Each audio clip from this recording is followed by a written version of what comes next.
A transport settled onto a landing pad on a remote planet, and by the time the sun set, the person who walked out of it no longer belonged to themselves. Somewhere in the galaxy, somebody was always being sold. The Republic outlawed slavery thousands of years before the Clone Wars, but the law rarely reached the places where the trade thrived most openly. On Tatooine, a 9-year-old boy named Anakin Skywalker told the Queen of Naboo he carried an explosive device inside his body in case he ever tried to escape. Slavery became one of the oldest and most durable systems in galactic history, surviving every government that claimed it would destroy it. Shmi Skywalker was 6 years old the first time she was sold. She had been on a voyage to the Outer Rim with her family when pirates boarded the ship, a story preserved in Shmi's journal in the Legends novel Tatooine Ghost. By the time she reached the worker quarters of Mos Espa on Tatooine, she had belonged to more owners than she could remember. The ownership of the son she would one day carry had already been decided before he was born. That was the first path. You were taken, and the galaxy kept trading you until you stopped. Anakin Skywalker was born around 41 years before the Battle of Yavin, on a planet the Republic did not actually govern. The Phantom Menace established that he and his mother had been owned by the Hutt crime lord Gardulla the Elder before Watto won them from her in a pod race bet. By 9, he had already built a protocol droid and constructed his own pod racer, and he understood that any attempt to leave the planet would end with the transmitter buried inside him detonating on the way out. The same kind of hereditary condition descended on an entire species within a generation. After Order 66, the Empire occupied Kashyyyk and stripped the Wookiees of legal personhood. Imperial records redesignated the planet as Territory G5623. Wookiee children born during the occupation inherited enslaved status as a matter of Imperial policy, and a child born on Kashyyyk in 18 BBY was already property of the state before it opened its eyes. The second path was faster. One morning you were free, and by nightfall you were not. The Togruta artisan colony of Kiros was a pacifist settlement of roughly 50,000 people, and around 20 BBY, Count Dooku handed the planet to a Zygerrian slaving force under Commander Darts Dinar. In the Clone Wars episode Kidnapped, the Zygerrians lied, telling the colonists that an evacuation had been ordered. Families boarded, believing they would return once the crisis passed. 10 planetary rotations later, Kiros was empty. The planet was still there, but the 50,000 people were already on their way to the auction block. In the same year, on Felucia, the Jedi Padawan Ahsoka Tano was stunned by the Trandoshan slaver Lo Terran and taken to the forest moon of Waska, where a hunting guild kept captured sentients as prey, scoring each kill against their death goddess as a rite of passage. She was not ransomed, and she was not imprisoned for leverage. She was hunted for sport. 4 years later, under the Empire, a man named Cassian Andor was arrested in a resort town on Neamos for what should have been a 6-month offense. The Andor series established that the Public Order Resentencing Directive, passed in 5 BBY in response to the Aldhani Rebellion heist, had turned disruption and anti-imperial speech into Class 1 offenses. His sentence became 6 years at a prison called Narkina 5. The directive had turned resentencing to forced labor into a routine administrative act. Whatever the method, the destination was the same. The pirates on Shmi's transport, the Zygerrian lie on Kiros, the Trandoshan hunt on Waska, and the resentencing in a holding cell on Neamos, every path led to a platform with a bidding number on it. Wherever you came from, you ended up in the same place. The auction. On Zygerria, a Twi'lek servant girl chose to fall from a palace balcony rather than face what Queen Mirage Centel had just threatened her with. The Clone Wars arc did not linger on the moment. The girl understood what waited for her if she stayed, and so did everyone else in the palace. This was the room where your value was set. The people in it had already decided you could be owned. Later in the arc, the royal slave auction filled the same palace. Mirage Centel, the Zygerrian monarch who had allied with Count Dooku during the Clone Wars to rebuild an ancient slave empire that the Jedi had broken more than 1,000 years earlier, presented her stock from a tiered platform. Captives stood in shock collars while Zygerrian guards walked the aisles with electro whips. Bidders call numbers. The Togruta governor of the captured Kiros colony, Gupat Roshti, was presented as a personal sample of the merchandise. Anakin Skywalker, operating undercover as a slaver named Lars Quell, was ordered by the Queen to strike Obi-Wan Kenobi with an electro whip in front of the buyers as a test of loyalty. When he refused, the auction floor became a battlefield. Zygerria conducted the trade openly. Elsewhere, the same system hid behind corporations, contracts, and Senate seats. Czerka Corporation had a line item in its paperwork for you. In the Legends-era Old Republic, Czerka owned multiple star systems, employed several billion individuals, and held representation in the Republic's Senate. In the current canon, Claudia Gray's master and apprentice described the same corporation as nearly as powerful as the Galactic Senate itself. Its paperwork treated living beings as assets to be depreciated and written off, while its executives attended legislative hearings in the same building as the law that was supposed to stop them. And the law's reach had edges. When Water refused Republic currency in The Phantom Menace, what he was describing was a legal map. Tatooine sat in Hutt space, outside Republic jurisdiction. The Hutt kajidics that ran it, each a separate criminal dynasty, had split their business interests long before the Clone Wars. Gardulla's kajidic held the slave trade, and Jabba's kajidic ran everything else illegal. Further in toward the core, for those who did not pass through a formal exchange, the paperwork could be written on the body itself. Kira, a Corellian scrum rat out of Lady Proxima's White Worms who had been sold into Crimson Dawn, was branded on the forearm and neck by the crime lord Dryden Voss. The Crimson Dawn sigil was burned into her skin as a permanent mark of who she belonged to. The bidding ended. Someone owned you now, and whatever they paid for you, they intended to get it back. A Wookiee walked into a mine on Kessel with 4 centuries of natural life ahead of him.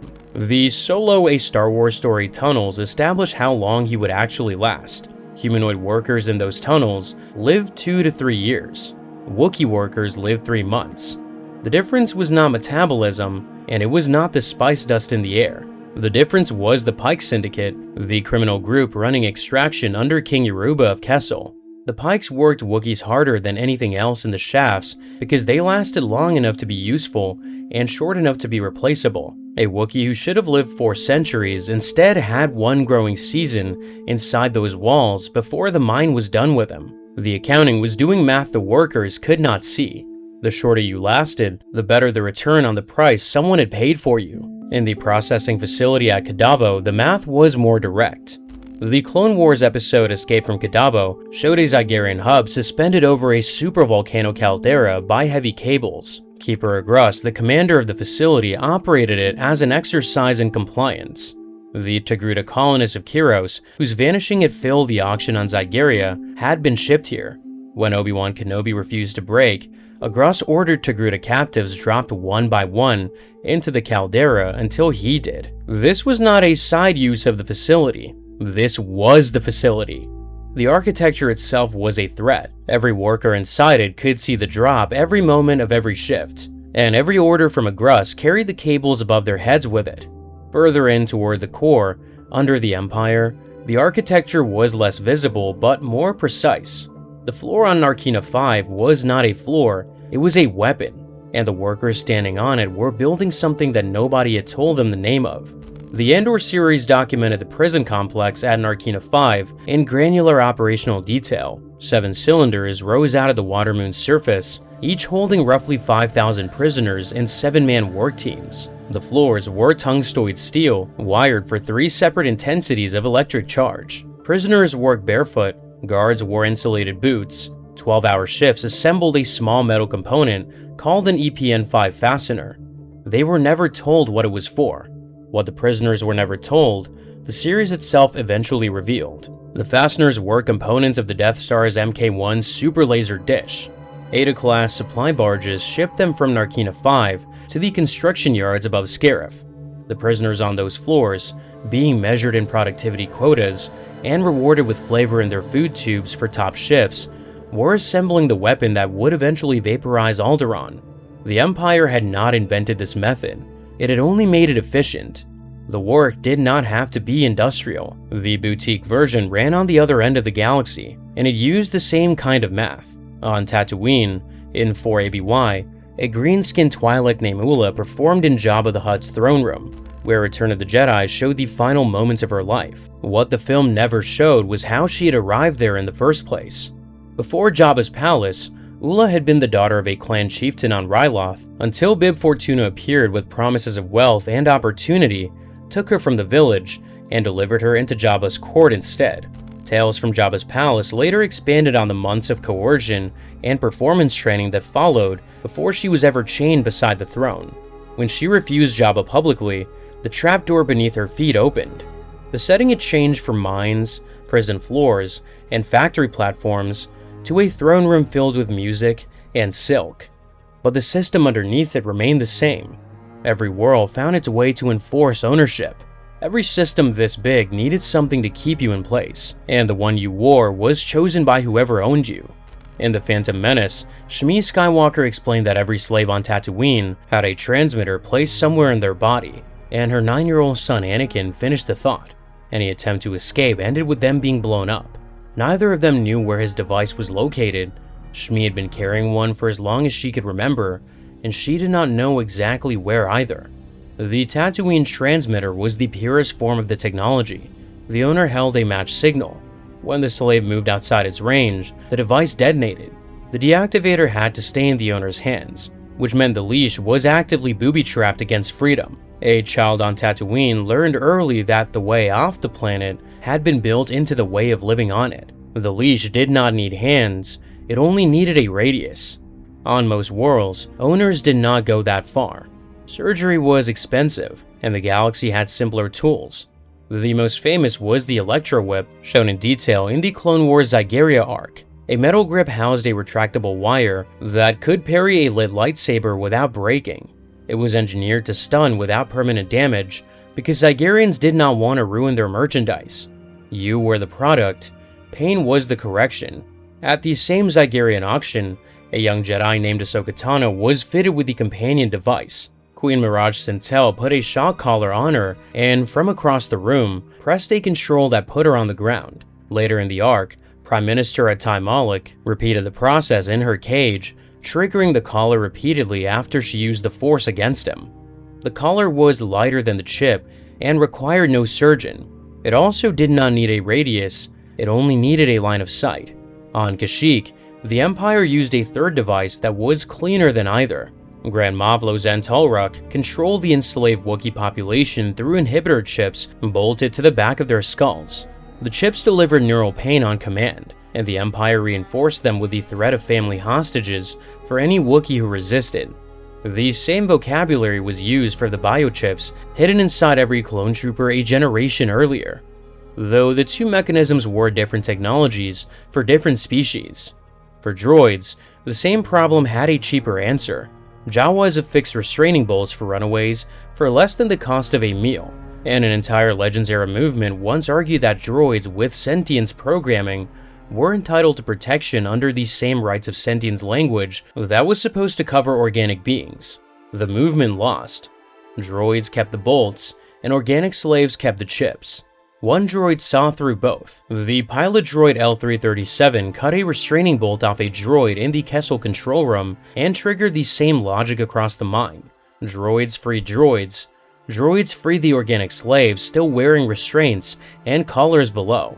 She read as comic relief, but her conviction was serious. She believed droids deserved the protections the galaxy gave organics, and she believed the two systems of control were one machine in different housings. Most slaves never left. A handful did, and the ones who did changed what was possible for the clones who could not. Wada rolled his chance cube in the junk shop, and with a quiet nudge from Qui-Gon Jinn's Force, the cube landed blue. Anakin Skywalker was free, and his mother was not. The boy walked off the planet with the Jedi Master while Shmi Skywalker stayed behind. She had been 6 years old the first time she was sold, and she was around 40 when her son left. Her own story would end on Tatooine inside a decade. Somebody got out, somebody else stayed. 22 years later on Kessel, the pilot droid L337 turned her conviction into an action. During the Kessel coaxium heist, L3 walked into the mining facility's control center and began cutting restraining bolts off of every droid within reach. The droids attacked their guards, The organic workers walked out of the shafts behind them, and the whole Pike operation collapsed inside a shift.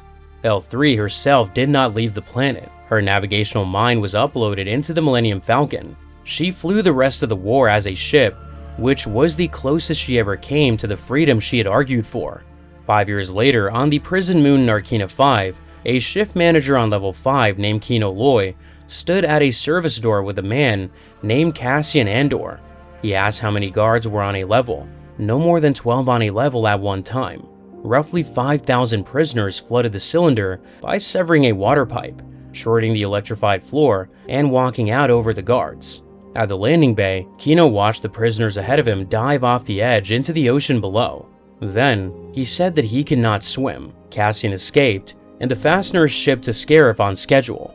9 years later, in 4ABY, Princess Leia Organa arrived at Jabba's palace disguised as the bounty hunter Boushh. She was unmasked and chained to Jabba beside the sail barge, Gitana, above the Great Pit of Carkoon. She pulled that chain taut across his throat and strangled him with it. She became Leia Organa, Hutt Slayer. 1 year after that, on Kashyyyk, a former Imperial loyalty officer named Sinjir Rath Valus plugged a hyperwave transceiver spike into the central relay that controlled every Wookiee inhibitor chip on the planet. Every chip on Kashyyyk went dark in the same second, and a planet the Empire had occupied for more than 2 decades rose in one motion. 40 years later, the oldest chain in the galaxy came off. The Klatooinians, Niktos, and Vadrans had been bound to the Hutts by the Treaty of Vontor for more than 25 millennia. When the Lost Tribe of Sith desecrated the Fountain of the Hutt Ancients on Tatooine, an object the Hutts had sworn to protect, the Klatooinians declared the treaty null. A bondage that had outlasted every other government in recorded history ended in a single declaration. For everyone else, though, the transmitter was already inside them. The auction houses kept running, and the chips kept shipping. The empires that built all of this had names, and most of them outlived the people they owned. Queen Mirage Sintel claimed the Zygerrian slave empire had once stretched across the galaxy before the Jedi finally broke it apart. She was right about the collapse. She was wrong about the beginning. Long before the Republic reached its height, the galaxy had already written laws both condemning slavery and protecting it. Around 25,053 BBY, the Republic's founding constitution outlawed the practice under the Rights of Sentience Clause. 47 years earlier, the Hutts had already imposed the Treaty of Vontor across conquered worlds, binding entire species into hereditary servitude. The ban and the system it condemned would survive side by side for the rest of recorded galactic history. The Republic's founding document outlawed this. It was older than nearly every civilization in the galaxy, and none of it was enforced in the places that needed it. The problem was never the law itself, it was enforcement. The Outer Rim sat too far from the core, produced too many resources, and generated too much profit for the Republic to challenge the trade seriously. Zygerria showed what happened when a species chose to invest in the business instead. The planet's monarchy had built an empire on slaving centuries before the Clone Wars, and when that empire fell, the Zygerrians did not change profession. They went underground and waited. And when Count Dooku came to them around 20 BBY with an offer, Queen Mirage Sintel took it. The Zygerrian court treated slaving not as a business, but as a cultural inheritance. Czerka had taken the same work and given it a compliance department. The corporation had occupied the other end of the same spectrum across the Old Republic's entire history, combining a Senate seat, billions of employees, and bureaucratic language that treated living beings as property to do the work that chains and caldera drops did elsewhere. On Zygerria, the slave trade sat on a throne, while at Czerka, it was a quarterly report. Further back in time, under the Sith Empire, slavery became part of the formal social hierarchy itself. Around 3643 BBY, the resurgent Sith Empire had fully incorporated ownership of sentient beings into its imperial structure, and slavery inside it was treated not as an exception, but as a recognized class. The Galactic Empire, 19 years before the Battle of Yavin, effectively superseded the rights of sentience. The Empire governed under a humanocentric doctrine called high human culture, and judicial slavery was re-legalized as punishment for civil crimes. Ownership was renamed indenture, labor worthiness, or re-education. The empires ended, but the industry they built kept running long after they were gone. On Tatooine, in 4ABY, The Twi'lek captive dancer Ula was pulled by her chain towards the trapdoor beneath the grate of Jabba the Hutt's throne room floor. During the Max Rebo Band's performance, the trapdoor opened. Return of the Jedi showed it once, without cutting away. Most slave deaths in the galaxy did not happen on camera. Jabba's standard disposal for the others was the Sarlacc, 1,000 years of slow digestion inside a desert pit. On Narkina 5, the prisoners on a level 2 skybridge had learned that nobody ever actually left the facility. The prison commander had the unit's day and night shifts electrocuted on that bridge. 100 men, as Kino Loy put it across the prison's PA later that night. On Geonosis, captives were sent into the Petranaki arena with beasts trained to use them. On Kessel, another Wookiee's clock ran out, and the shaft did not register the difference. Most slave deaths in the galaxy went unwitnessed. A few did not. A mother on Tatooine did get a dignified ending. Shmi Skywalker died in her son's arms at the Tusken camp in 22 ABY, and Anakin brought her body home to the Lars homestead, where her husband Klieg and her stepson Owen buried her as family. The rule, though, was what happened to Jabba's court after the sail barge Katana burned over the Great Pit of Carkoon. In the post-credits scene of The Mandalorian's second season finale, Bib Fortuna, Jabba's former major domo, had taken the throne, and a Twi'lek woman was already chained to it beside him. One owner had been struck down, the next was already collecting. The owners changed, the chair did not. Somewhere in the galaxy, a child still woke up that morning, belonging to someone else. A transport still landed on a remote planet. A bidding number was still being attached to a person who did not yet know it. 25,000 years of law had not reached them, and the next government would not either. In a galaxy that kept changing who sat on the throne, the chain was the one thing that never changed hands. The man who built the tightest version of all of this did not build it alone.